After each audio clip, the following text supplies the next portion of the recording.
नमस्कार दोस्तों। Welcome to SSC GD cracker. ये हमारा पहला वीडियो है। मैं आपका दोस्त पंकज और मेरे साथ संदीप जी, हम दोनों आपको मिलके क्वांट और रीजनिंग पढ़ाएंगे। मैं आपको क्वांट पढ़ाऊंगा, तो ये सर आपको रीजनिंग पढ़ाएंगे। छोटे वीडियोस में पढ़ाएंगे, ज़्यादा बड़ी लंबी वीडियोस नहीं बनाएंगे।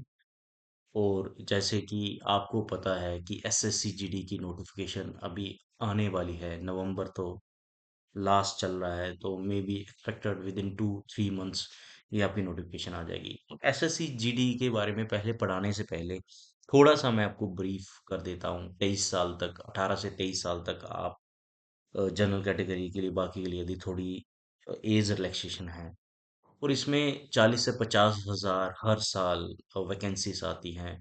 आपको बीएसएफ, सीआईएसएफ, सीआरपीएफ, है ना, इन सारी अदर और अदर पैरामिलिट्री फोर्सेस में जॉब मिलती है। ये एकमात्र अच्छा सोर्स है कि आप 10th के बाद इमीडिएटली जॉब ले सकते हैं। तो और आप अच्छी सैलरी पाके अपने घर वालों की हेल्प कर सकते हैं। जैसे मैं भी खुद गांव से आता हूँ, और जो और लोग भी गांव से आते हैं उनके लिए एक बेस्ट ऑप्शंस है। इसका ये नहीं है कि आप यहीं पढ़ के रुक जाएं। आप in future SSC CPO, SSC CGL, banking, अगर आप स्विच करना चाहते हैं, लेटर में डिपार्टमेंटल एग्जाम्स भी होते हैं, उनमें भी आपकी तैयारी काम आएगी। सो हम बिना टाइम वेस्ट करे स्टार्ट करते हैं आज क्वांट का। दोस्तों, मैं आपको क्वांट पढ़ाऊंगा। क्वांट में आपको 20 क्वेश्चंस आएंगे, और वो होंगे टोटल 40 मार्क्स।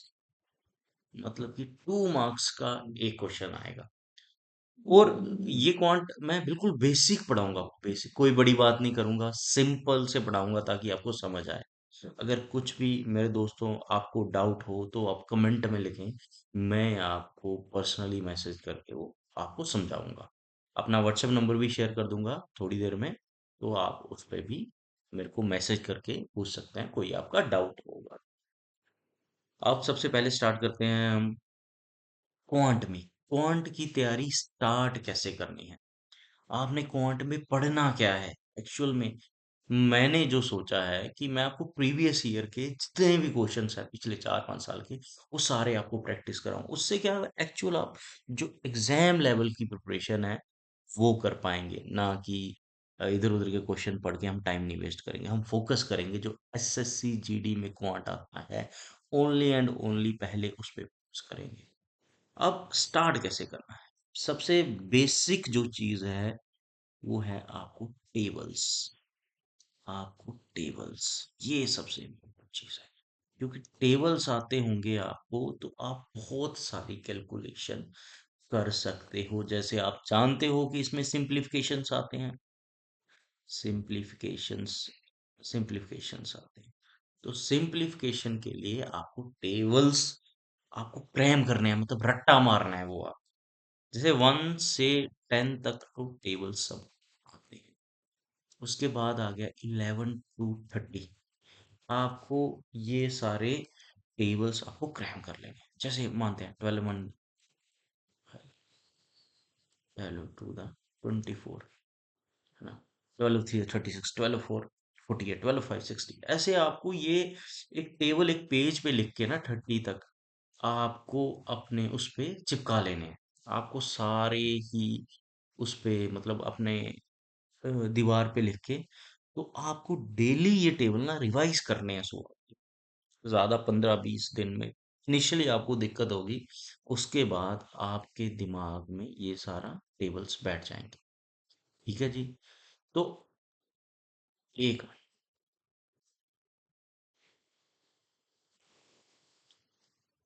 टेबल्स कर लिए, उसके बाद जो दूसरा आपका स्टेप है वो है आपको स्क्वेयर याद करना। स्क्वेयर देखो, 1 से 10 तक आपको याद है, 11 से लेके 30 तक ये आपने भी एक पेपर पे लिख लेने हैं। और रोज 11 का 121, 12 का 144, 13 का 169, 14 का 196, 15 का 225, ऐसे आपको ये क्रैम कर लेने हैं 30 तक। उसके बाद आके आपके क्यूब्स। क्यूब्स आपको याद करने हैं, वो आपको याद करने हैं अप टू 20। सिर्फ आपको 20 तक याद करना।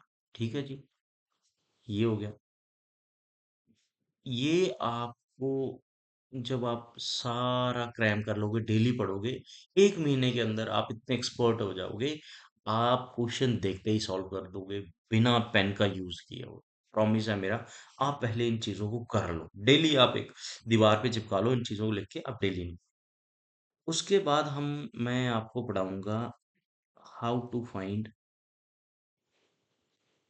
Square root. स्क्वायर रूट कैसे फाइंड, एक स्टेप में बताऊंगा, ज्यादा मतलब डिफिकल्ट नहीं बताऊंगा। और क्यूब रूट कैसे, क्यूब रूट कैसे फाइंड करना है, क्यूब रूट कैसे फाइंड करना है, स्क्वायर रूट आपको सिखाऊंगा। स्क्वायर कैसे निकालना है, स्क्वायर कैसे निकालना है, कोई बड़ी टर्म आ गई, क्यूब कैसे निकालना है, ये भी आपको सिखाऊंगा। मतलब ऐसे ट्रिक्स दूंगा, बेसिक्स, बेसिक ट्रिक्स जो आपके हमेशा काम से आए। उसके बाद आपको मैं पढ़ाऊंगा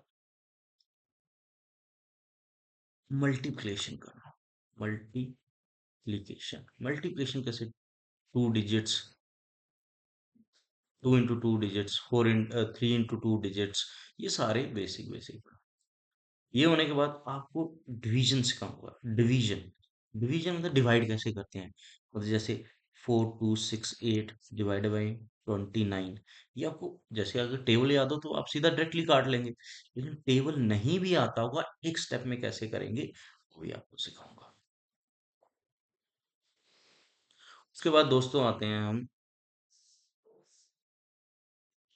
पहला जो हमने, तीन जो टॉपिक है सबसे बेसिक, वो हमने पढ़ने हैं। पहला है परसेंटेज, दूसरा है ratio and proportion, ratio proportion, third है आपका एवरेज। दोस्तों ये तीन ऐसे टॉपिक हैं जो मैं क्वांट का या मैथ्स का बेसिक डिसाइड करते हैं। ये आपने तीन अच्छे से समझ लिए, रट्टा नहीं मारना हमने किसी क्वेश्चन, हमने समझना है। आपने तीन ये समझ लिए, बाकी सारा क्वांट के लिए इजी हो जाएगा। डीआई आती है आपके एग्जाम में, आप ये तीन पढ़ लोगे, आपको डीआई कोई भी आ जाए, आप थोड़ी सी प्रैक्टिस करेंगे, आप निकाल पाओगे और अपने मार्क्स ले पाओगे। और परसेंटेज में अब जैसे हम थोड़ा सा ज्यादा नहीं पढ़ेंगे, मैं आपको ब्रीफ में बाद में पढ़ाऊँ। परसेंटेज में हमने पढ़ना कैसे, मेन चीज आपको आना चाहिए, परसेंटेज से फ्रैक्शन में कैसे कन्वर्ट। फ्रैक्शन का मतलब समझते हैं क्या होता है, जैसे हम लिखते हैं 1/2, 1/4, 1/6, ये सारी चीजें आपको कन्वर्ट करना है, वो सिखाऊंगा मैं आपको कन्वर्ट कैसे करते हैं। जैसे बेसिक, थोड़ी सी बेसिक बात करते हैं, परसेंटेज का मतलब क्या होता है। हम सुनते रहते हैं 20%, 40%, परसेंटेज का मतलब होता है 1/100। ये बिल्कुल बेसिक बात है। परसेंटेज का मतलब जैसे 50% लिखते हैं, ये कैसे 1/2 बनेगा 50। मैंने परसेंटेज का बताया आपको, 1/100 होता है। ये गया 1/2, ये आ गया आपका 1/2। परसेंटेज का मतलब क्या आ गया, 50% का 1/2। ऐसे ही आपको कुछ परसेंटेज में कुछ टर्म्स हैं वो आपको याद रखनी है, क्योंकि ये हर जगह काम आएगी। जैसे बिल्कुल हम बात करें 20%, 40%, 60%, 80%। 20% क्या होता है, 1/2। 40%,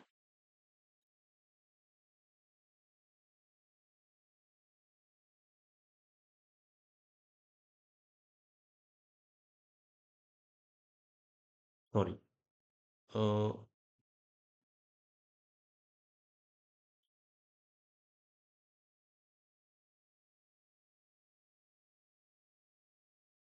20% होता है 1/5, 40% होता है 2/5, ये होता है 3/5, 80% होता है 4/5। ये आपको जैसे ये कुछ टर्म्स याद रखनी पड़ेंगी, ये मैं आपको चार्ट बना के दे दूंगा। वो आप या तो उसका फोटो खींच के या प्रिंट निकाल के, या तो आपको पीडीएफ प्रोवाइड कर दूंगा, वो आप चिपका लेना अपनी दीवार पे और इसको रोज देखते रहना। उससे क्या होगा, आपको परसेंटेज से फ्रैक्शन में कन्वर्ट करना होगा। इजीली हो जाएगा। तो मेन एक एक और बेसिक है, जैसे हम ज्यादातर क्वेश्चंस हम देखते हैं उसमें आता है इंक्रीज्ड बाय परसेंट, मतलब 5%, 10%, 20%, डिक्रीज बाय 20%। इन क्वेश्चनों को कैसे निकाल, सिंपल। देखो हर चीज ना अपने आप में 100% होती है। हर चीज अपने आप में क्या होती है, 100% होती है। जैसे हमने बोल दिया इंक्रीज्ड बाई 20%, तो वो कितनी हो जाएगी, 120% हो जाएगी। सिंपल बेसिक, कुछ नहीं हमने किया। 20 बढ़ रहा है, 20 बढ़ा लिया। अब उसने बोला डिक्रीज बाई 20%, तो वो सिंपली हो जाएगी 80%। बस ऐसे ही लॉजिक पढ़ेंगे हम। अगर हम फ्रैक्शन की बात करते हैं, जैसे आपको फ्रैक्शन फ्रैक्शन पे होल्ड बन गया, तब हम कैसे सॉल्व करेंगे। जैसे उसने बोला इंक्रीज बाय 20%, जैसे क्वेश्चन में लिखा है इंक्रीज बाय 20%। अगर आपको 20% का फ्रैक्शन क्या होता है, 1/5। अब देखो जब बढ़ने की बात होती है, ये बढ़ रहा है। So, ये आपका 5 ओरिजिनल था, पहले का था, इसको हम ओरिजिनल बोलते हैं। ये आपको फ्रैक्शन में सिखा रहा हूँ, उसके बाद ये बड़े आसान क्वेश्चन हो जाए। ये न्यू टर्म आती है, न्यू टर्म कैसे बनेगी, 5 + 1 क्या आ गया, 6/5। ये सिंपल बन गया आपका न्यू वाली टर्म, 6 आगे 5 है। ऐसे ही अगर आप पूछें डिक्रीज बाय 20%, तो आपने लिखा 1/5 है, डिक्रीज हो रहा, माइनस आएगा, तो न्यू टर्म आपकी 4 होगी, 5 में से एक निकाला, 4 हो गई। ये ओरिजिनल आ गई, ये आपकी नीचे वाली ओरिजिनल टर्म आ गई, ये ऊपर वाली आपकी न्यू टर्म। दोस्तों ऐसे ही हम क्वांट का सिलेबस बिल्कुल सिंपल तरीके से पढ़ेंगे। अगली वीडियोस में मैं आपके लिए कुछ प्रीवियस ईयर के क्वेश्चन लेके आऊंगा और परसेंटेज से सॉल्व करेंगे, और साथ ही साथ आपको मैं उसकी कंसेप्ट भी बताते जाऊंगा। शुक्रिया दोस्तों, नमस्कार।